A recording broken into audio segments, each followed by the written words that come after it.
मुस्लिम खवातीन से एक साथ 3 तलाक को जुर्म करार देने वाली तारीखी बिल को बुध देर रात सदर जमहूरिया रामनाथ कोविंद ने अपनी मंजूरी दे दी। सदर जमहूरिया के इस बिल पर दस्तखत करने के साथ ही ये अब कानून बन गया है।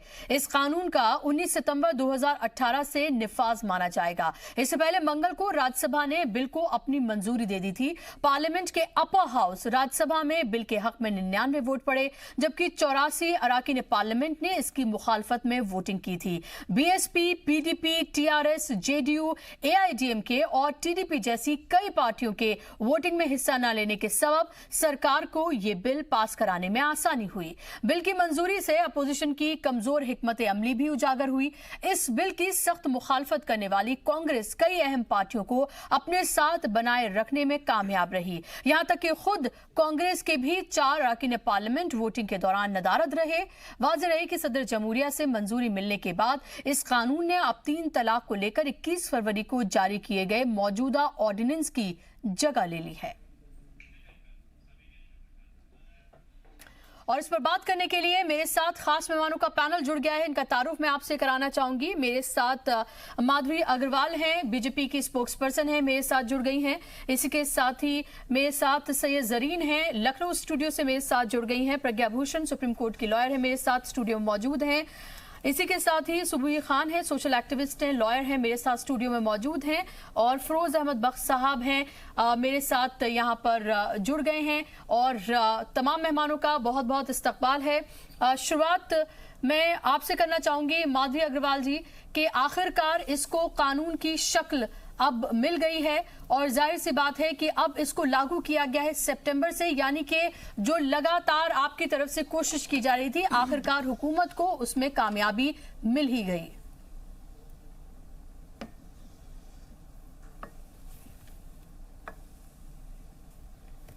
माधवी, आपको मेरी आवाज मिल रही है?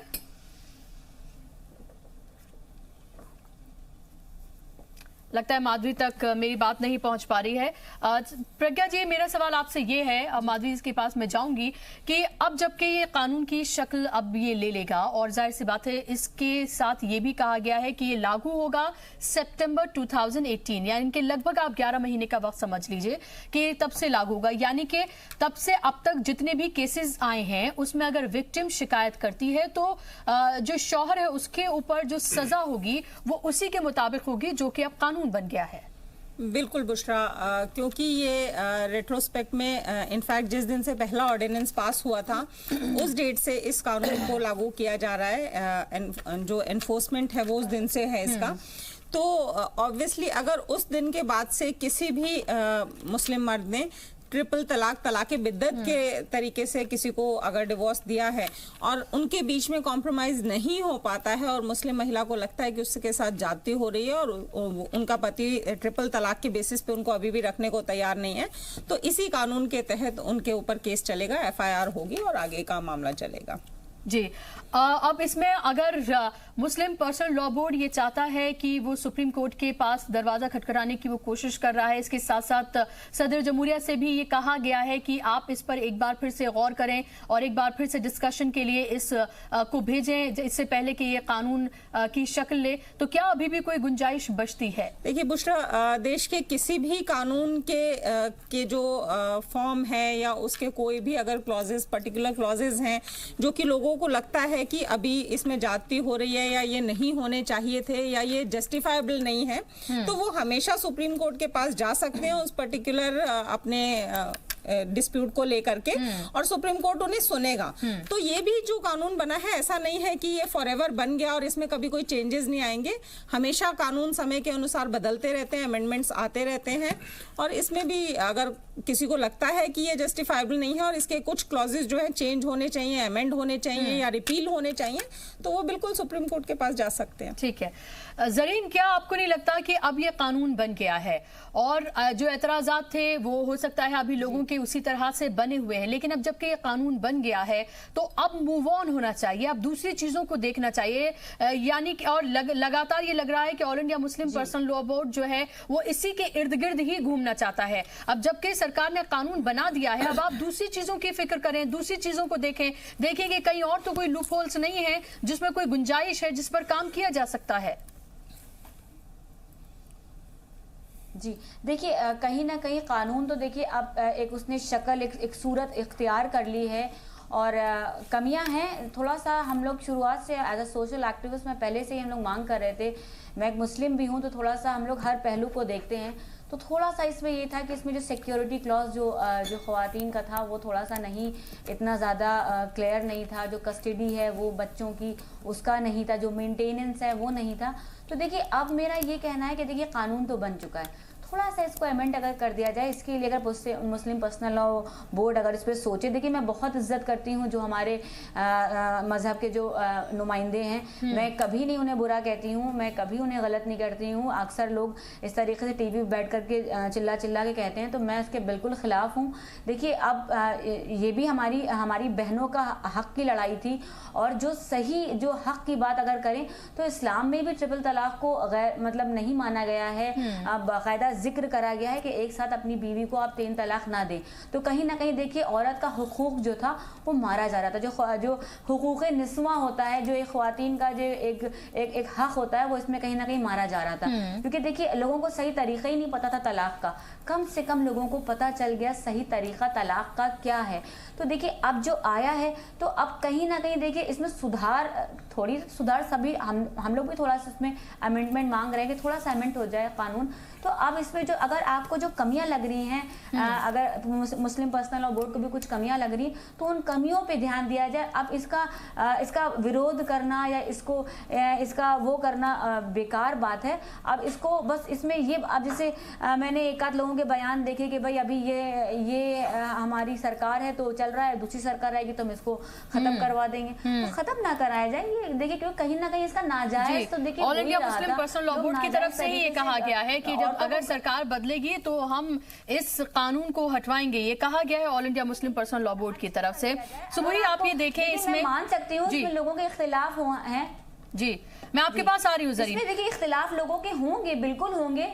जी सुबह आप ये देखें कि इसमें जब तक कोई भी एक्शन नहीं लिया जाएगा, जब तक जो विक्टिम है खुद जाकर वो FIR नहीं कराती है, शिकायत नहीं करती है, तब तक इसमें कुछ नहीं होने जा रहा है। यानी कि लगातार जो ये कहा जा रहा है कि इसका मिसयूज किया जाएगा। हुकूमत ने दरअसल मुस्लिम मर्दों को टारगेट करने के लिए ये कानून बनाया है। ये बहुत इस तरह की काफी बातें इस तरह की कही जा रही हैं और ये कहा जा रहा है कि ये बदनीयत से बनाया गया कानून है। तो इसमें तो ये बात साफ है कि सरकार खुद तो कुछ करने नहीं जा रही है इसमें, बल्कि जब तक जो खुद मुतासिर है, जो विक्टिम है, जब तक वो शिकायत नहीं करते तब तक तो कुछ भी नहीं होगा इसमें। देखिए सबसे पहले तो मैं ये बोलना चाहती हूँ कि एक औरतों के महिला सशक्तिकरण और महिला सुरक्षा के लिए अगर कोई कानून बन रहा है तो उसमें सबसे पहले तो आपको ये डर क्यों है कि मुस्लिम आदमियों को फंसाने के लिए करा जा रहा है। आप तो खुद ही मान रहे हैं कि आप इस प्रैक्टिस में मुब्तला हैं, तभी आपको फंसाया जाएगा। मेरे भाई को तो कोई परेशानी नहीं है, मेरे बहुत से मुस्लिम दोस्त हैं जो अपनी बीवियों को पूरी इज्जत एहतराम के साथ रखते हैं, उनको तो कोई परेशानी नहीं है। रही बात all India Muslim personal law board की, उनकी इंटेंशन पे मैं शुरू से ही उंगली खड़ी करती हूँ, क्योंकि जब सुप्रीम कोर्ट में ये केस चल रहा था तो उन्होंने एक ऐसा एफिडेविट लगाया था सुप्रीम कोर्ट में जिसमें उन्होंने मुस्लिम महिलाओं के खिलाफ ये कहा था कि मुस्लिम महिलाएं कम अकल होती हैं और उनको जला के मार दिया जाए, इससे बेहतर है कि उनको ट्रिपल तलाक दे दिया जाए। तो क्या तो उनकी सोच है मुस्लिम महिलाओं को लेकर, तो उनके तो ऑब्जेक्शंस को भी मैं सिर्फ कुतर्क मानती हूँ, क्योंकि वो सिर्फ और सिर्फ इस कानून के विरोध में ही शुरू से बोल रहे हैं। रही बात मेंटेनेंस की, सिंपल सी बात है कि जब ये कानून आ गया है कि ट्रिपल तलाक बिद्दत कोई आदमी अपनी बीवी को नहीं दे सकता, इसका मतलब तलाक नहीं हुआ। तो मेंटेनेंस राइट के लिए तो दूसरे कानून ऑलरेडी हैं ही। 125 CRPC में एक वाइफ अपने हस्बैंड से मेंटेनेंस मांग सकती है।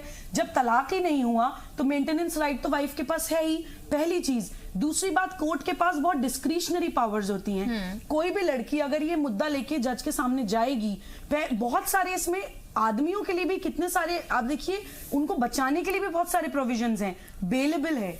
अगर आदमी ये मान लेता है कि ठीक है नहीं मैं ट्रिपल तलाक नहीं दे रहा है, आपस में समझौता हो जाता है, रिकंसिलिएशन हो जाता है, कोई जेल नहीं है, ठीक है, औरत का घर बन रहा है, कोई हलाला की प्रैक्टिस नहीं है। तो हर तरफ से ये कानून पॉजिटिव ही पॉजिटिव है। डिस्क्रिशनरी पावर्स के होते हुए जज मेंटेनेंस के लिए ऑर्डर कर सकता है। लेकिन सबसे बड़ा एतराज जो है लोगों का वो ये है कि ये 23 ममालिक है, इस्लामी ममालिक हैं जहां पर ये बैन है, यानी कि आप ट्रिपल तलाक वहां पर नहीं दे सकते हैं, लेकिन कहीं पर भी इसको क्रिमिनलाइज नहीं किया गया है।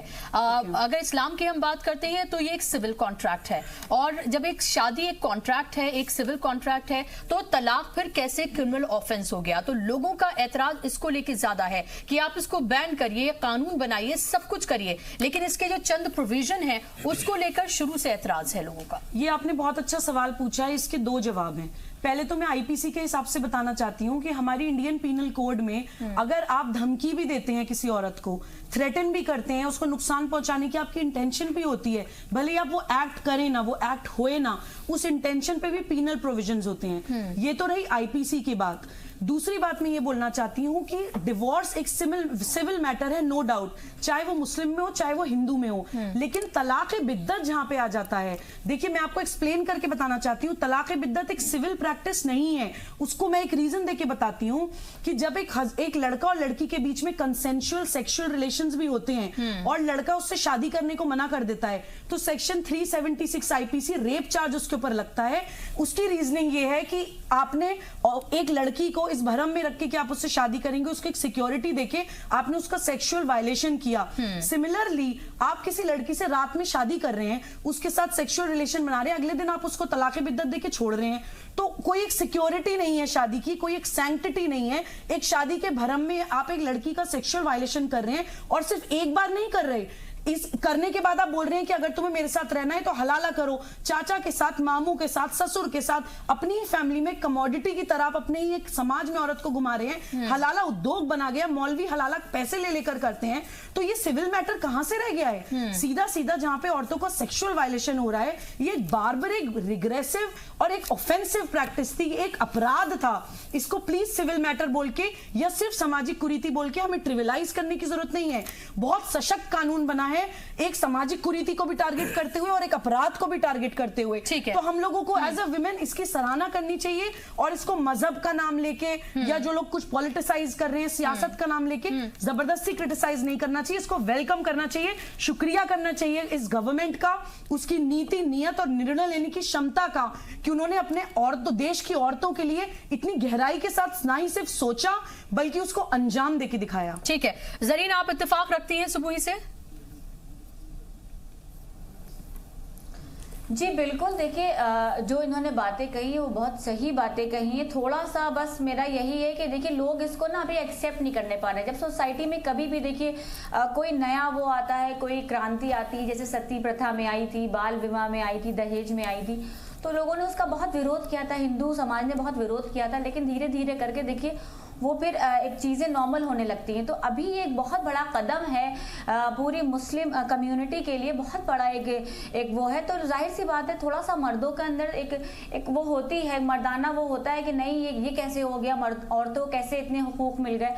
देखिए जो फैक्ट बात है कि जब से मैं देखिए बार बार कहती हूँ कि धार्मिक कुरीति नहीं, ये एक सामाजिक कुरीति है, ये एक सोशल, ये एक वो है, तो इसमें जो भी मतलब जिंदगी भर जो था वो औरतें जो होती थी, जो बीवियां होती थी, वो एक खौफ में रहती थी कि कब उनका शौहर, देखिए जो पढ़े लिखे, जिनके अंदर इल्म है, दीन है, जो कुरान का सही और हदीस पढ़े हुए हैं, जिनको सही इस्लाम का इल्म है, वो तो ऐसा नहीं करते, वो खुशी खुशी अपनी बीवियों के साथ बेहद इज्जत के साथ रखते हैं। लेकिन जो जाहिल तबका एक है, जिनको पता ही नहीं कि इस्लाम कहता क्या है, उनका सिर्फ ये काम था कि वो एक बार में 3 तलाक देकर अपनी बीवी को घर से निकाल देते थे। तो कहीं ना कहीं देखिए इस पे पिक्चर्स भी बनी है, इस पे ड्रामाज आए हैं, इस पे नॉवेल्स लिखे गए हैं, इस पे हजारों जिंदगियां, देखिए एक औरत की जिंदगी नहीं, पूरी फैमिलीज में तबाह होती थी।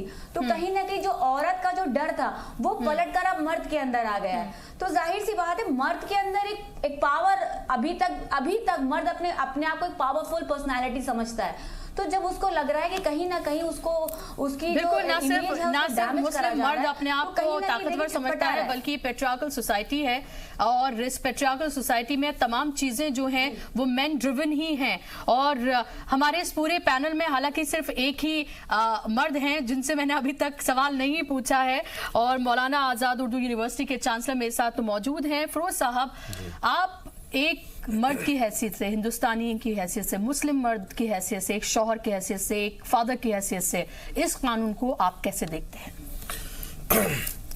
देखिए, ऐसा है बुशरा, मैं आपका जवाब देता हूँ जी। इससे पहले मैं कहना चाहूंगा, ये जो तलाक बिदात है, ये लोग कहते हैं तलाक हुस्ना, तलाक बिदात। मैं तो तलाक के ही टोटली खिलाफ हूँ, ठीक है, क्योंकि prophet Muhammad peace be upon him, आपके नज़दीक तलाक का जो भी एक सिलसिला था बहुत ही गलत किस्म का था। और सही कहा सबूही ने जो कह रही थी, दिस इज ड्रैकोनियन, टिरानिकल है, बाबरिक है, यानी जितने आप नेगेटिव एडजेक्टिव इस्तेमाल कर सकते हो, बहुत गलत इसका तरीका हो रहा था जी।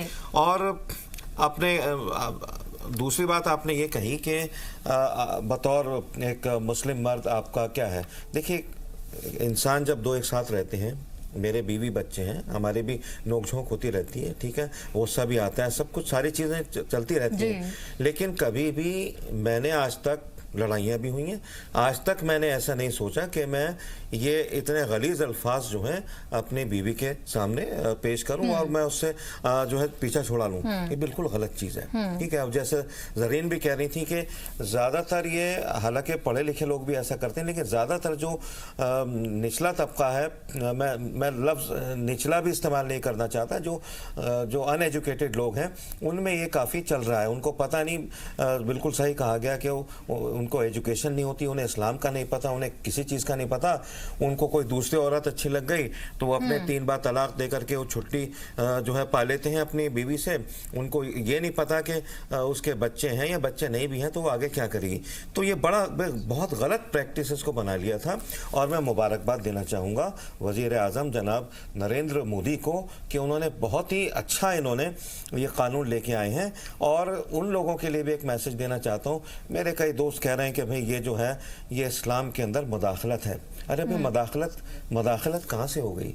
अगर इस्लाम कोई मुसलमान मर्द गलत काम करेगा, तलाक देना सबसे ज्यादा गलत काम है। और जब तलाक दी जाती है एक मर्द की जबान के जरिए तो पूरे 7 आसमान हिल जाते हैं। खुदा को बड़ा नापसंद है ये चीज।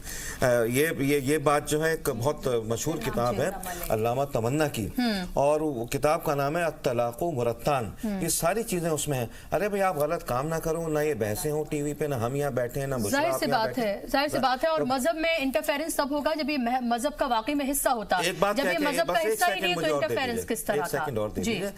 देखिए, ये जो कानून बना है कोई मुदाखलत नहीं है, इस्लाम से इसका कुछ लेना देना नहीं है। आप तलाक नहीं देंगे, बीवी के साथ अच्छा सुलूक करेंगे, कोई गलत काम नहीं करेंगे तो बनाए पड़ा हुआ पड़ा रहेगा। आप अभी भी दे सकते हैं अगर 2 लोग एक किसी अब्यूसिव लैंग्वेज, अब्यूसिव अगर रिलेशनशिप में है जहां दोनों का किसी तरह से बिल्कुल मिल नहीं पा रहा है, रह नहीं पा रहे हैं साथ में, तो तलाक का ऑप्शन तो है।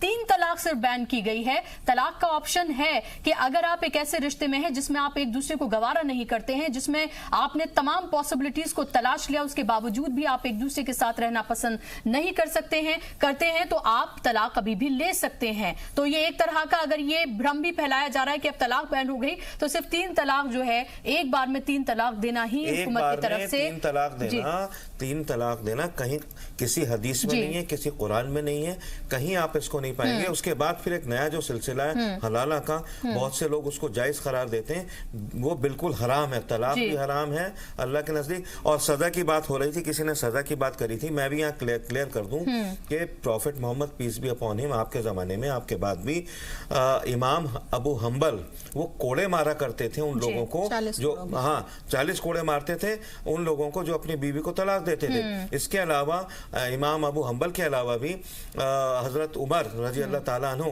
वो भी वही सजा देते थे 40 कोड़ों की। आज अगर वो सजा राइज कर दी जाए सुप्रीम कोर्ट के जरिए तो मैं समझता हूं कि आज के जो मर्द हैं शायद 2 कोड़े भी बर्दाश्त नहीं कर पाएंगे। और दूसरी बात, कानूनी जो पहलू है सबूही ने बहुत सफाई से समझा दिया है कि इसके अंदर भी काफी ऐसे पहलू हैं कि औरत और मर्द में जो है दोबारा मेल हो सकता है। माधवी जी मेरे साथ मौजूद हैं। माधवी जी, इससे पहले भी बहुत सारी चीजें, चाहे हम सती प्रथा की बात करें, चाइल्ड मैरिज की हम बात करें, इन तमाम चीजों को भी अबॉलिश किया गया, बहुत सख्त कानून बनाए गए, कुछ कानून का मिसयूज भी हुआ, लेकिन उसके बावजूद भी ये तमाम चीजें अभी भी उसी तरह से चल रही हैं।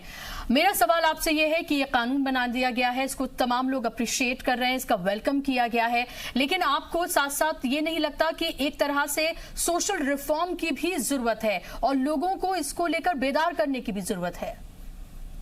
नहीं, देखिए, पहली बात तो ये कि ऐसा नहीं है कि कानून बनने के बाद भी लगातार वो जो कुरीतियां थी जो चलती आ रही हैं, ऐसा नहीं है। इस पर बहुत रोकथाम हुई है और लोग अवेयर भी हैं, लेकिन कहीं कहीं कुछ हिस्सों में अगर होता है तो ऐसा नहीं है कि वो खुलेआम करते हैं, उनको भी डर रहता है और जब जानकारी मिलती है तो उन पर कार्रवाई जो होनी चाहिए वो पूरी तरीके से कानूनी कार्रवाई होती है। तो ये बहुत एक छोटा हिस्सा होगा जहाँ पे या बहुत कम संख्या होगी जो इस तरीके के कानून तोड़ने के काम करते होंगे, लेकिन मुझे पूरा विश्वास है कि ज्यादातर ये सब चीजों पे लोगों को डर है। तो कहीं ना कहीं अवेयरनेस आई है, बिल्कुल कानून बन गया है और लोग धमकी भी दे रहे हैं। आप देखिए टीवी पर धमकी दे रहे हैं कि जब सरकार बदलेगी तो हम इस कानून को खत्म कर देंगे, हम इस कानून को नहीं मानते हैं। तो ये बड़ी विचित्र बात है कि एक ऐसा कानून जो कि समाज की कुरीतियों को बदलने के लिए और रोकने के लिए लाया गया है, उस पे भी आप लोगों को ऐतराज है। ये इसलिए क्योंकि उनको आपको लगता है कि आपके धर्म पर इस पे आंच आ रही है, जबकि ये लोग 1000 बार कह चुके हैं।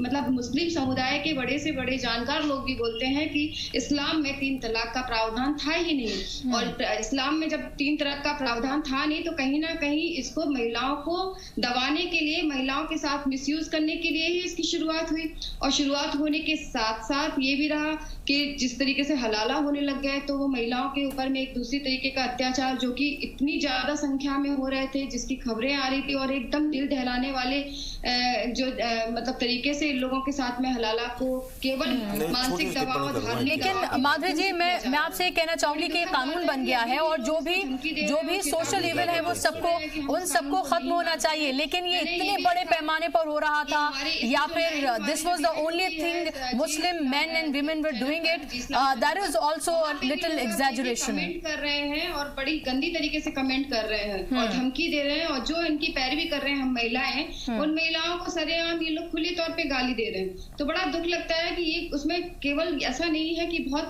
ज्यादा आयु के लोग हैं, बहुत कम उम्र के लड़के लोगों ने भी जो है वो धमकी दे रहे हैं और बोल रहे हैं कि आप लोग मतलब गंदी गालियां भी दे रहे हैं कि इस तरीके की आप लोग पैरवी क्यों कर रहे हैं हमारे। देखिए माधवी, आपने एक बात बिल्कुल सही कही कि जो मुस्लिम खवातीन हैं उनके साथ बहुत ज़्यादा नाइंसाफ़ी हो रही है इस सिलसिले में। तो मैं इसमें यह भी ऐड करना चाहूँगा कि आपने बिल्कुल सही कहा है कि ऐसा नहीं होना चाहिए। देखिए, शादी जो है गुड़िया गुड्डे का खेल नहीं है।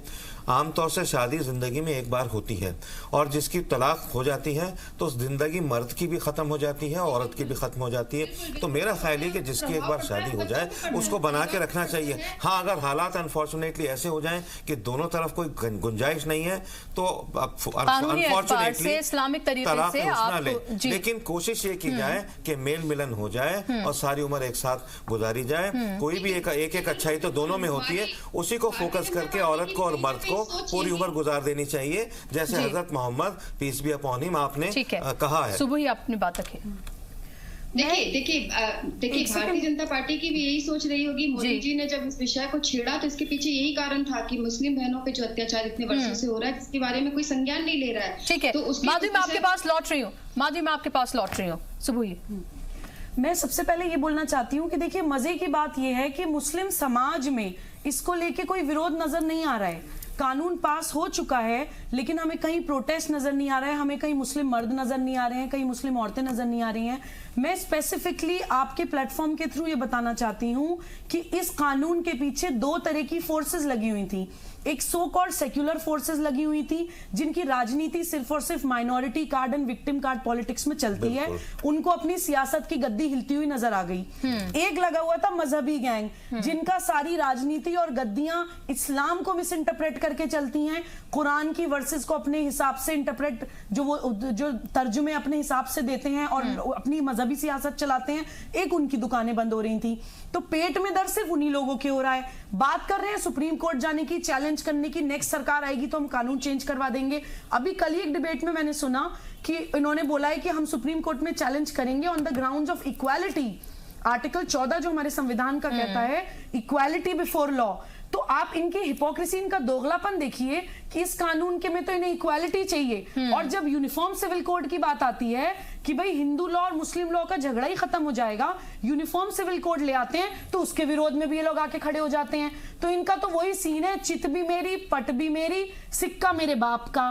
तो सीधा सीधा हमें समझने की जरूरत है कि बहुत स्ट्रॉन्ग कानून आ गया है, बिल्कुल गैर संवैधानिक, गैर इस्लामिक और बिल्कुल इलीगल अपराध के खिलाफ आया है। हम लोगों को सराहना करनी चाहिए। पेट में दर्द सिर्फ उन लोगों के हो रहा है जिनकी दुकानें बंद हुई हैं। ठीक है।